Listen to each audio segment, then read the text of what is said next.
stranger spat. "Beauregard, want some red meat?"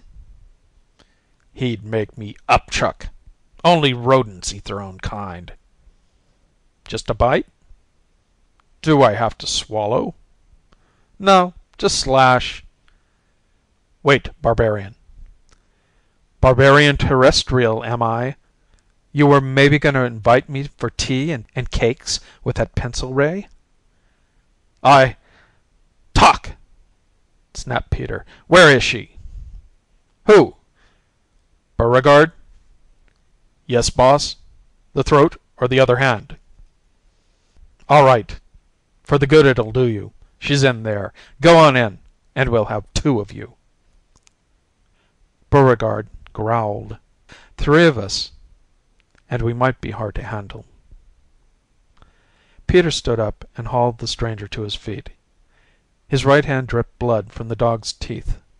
Peter looked for, and found, the pencil ray smashed against the stone front of the building. He cuffed the stranger across the face, turned him around, and pointed him toward the far corner. "I count three," he said. "If you're not out of sight by three—" "It'll be a pleasure, Peter," said Beauregard. The stranger loped away on a crazy run. As he turned the corner he ran face on to one of the uniformed mercenaries of Xanabar. The mercenary collared the stranger and took a quick inventory of the slashed right hand, the ripped clothing, and adding those to the frightened gallop he came back with the stranger's left arm held in a backlock.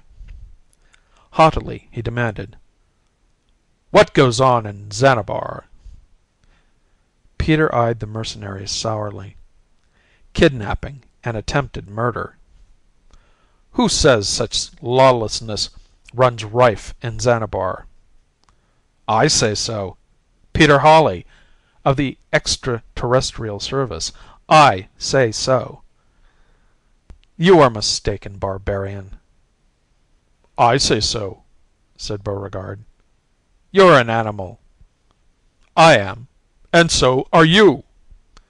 "I'll not be insulted by an animal. I am—" "Take it easy, Beauregard."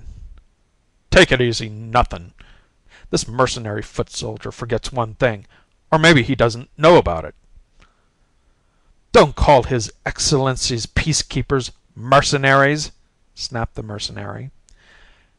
"Peacekeeper, ha!" chuckled the dog. "Well, listen and become wise. Dog and man, man and dog, have been together for about 500,000 years. Once dog helped man in war and peace, and man gave dog food and shelter. Dog helped man rise above the level of the savage, and man has helped dog rise to the level of intelligence. But dog has one advantage. None of us has been intelligent long enough to really believe that dog has a soul. And those of us who do believe that also know that dog's soul is devoted to man. Do you know about dog, Xanabian, peacekeeper?" "No." "Then don't force me to show you what kind of adversary intelligent dog can be. Mere man is a pushover." "Bah!" Beauregard loped in a mad circle around the mercenary. His Excellency's peacekeeper turned to stay, facing the dog, but found himself turning his back on Peter. He stepped back and to one side and reached for his heavy-duty pencil. The dog gave a low growl of warning and crouched for a leap. "He means it, peacekeeper," said Peter Hawley quietly. "Draw that pencil and he'll have your hand in ribbons before you can level it." The mercenary drew in his breath. "Whistle for help and he'll have your throat."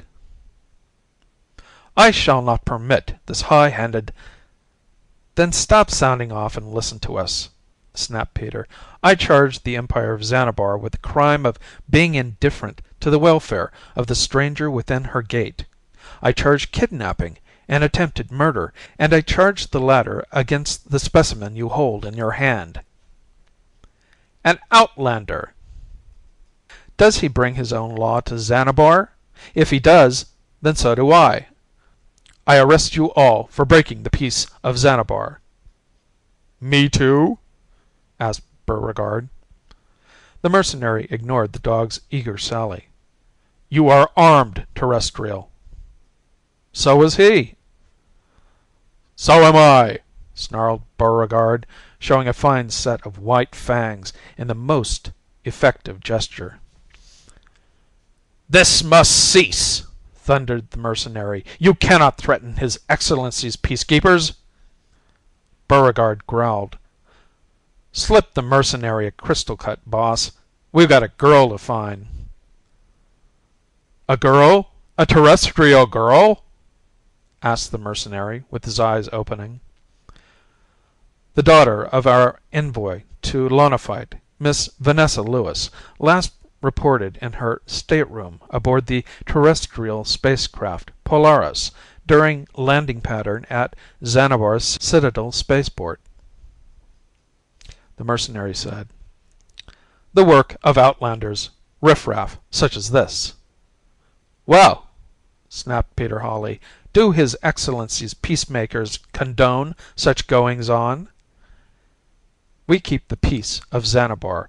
Your charge is your word, Terrestrial." "Terrestrial barbarian, isn't it?" "I arrest you." "Oh, stop it.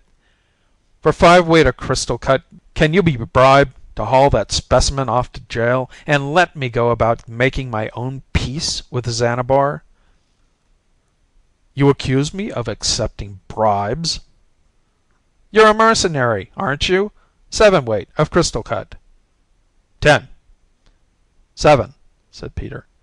10, said the mercenary, and you have one more caper coming. 10, agreed Peter Hawley, and you look the other way when I take the lid off.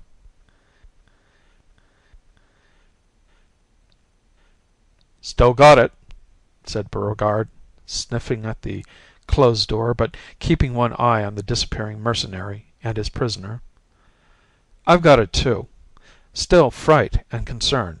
Fear of harm, concern over what happens next." "Strong?" "Definitely," said Peter, closing his eyes and holding his breath. "Nothing measurable?" asked the dog after a full minute. "No. Too bad I was never introduced to her. I have no idea of her strength of mind. Wait."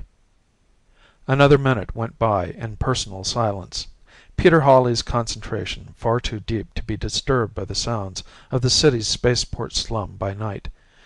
The dog backed away from the door and took an alert position to guard Peter while the man was immersed in his own mind. Finally, Peter alerted and shook his head sadly. "I thought for a moment that she'd caught me. A fleeting thought of rescue or escape, concept of freedom, flight, safety, but wish thinking, not communication. Let's go in." "Barge or slink?" asked the dog. "Slink." "Have it your way," said Beauregard. Outside, the place looked closed. The door was solid, a plastic in imitation of bronze through which neither light nor sound passed.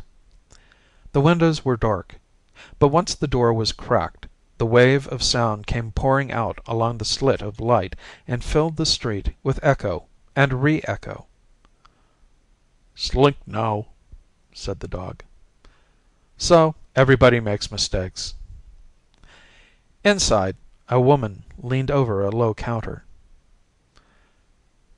"Check your whip. Say, you can't bring that animal in here," Beauregard said. "He isn't bringing me. I'm here because I like it." The woman's eyes bugged. "What kind? "I am man's best friend, the noble dog of barbarian Terra." "Yes, but—" "Oh," said Peter airily, "we're looking for a friend." "Friend? Who is he?" "It's a she, and her name is Vanessa Lewis." "She ain't here." "The dame's a liar.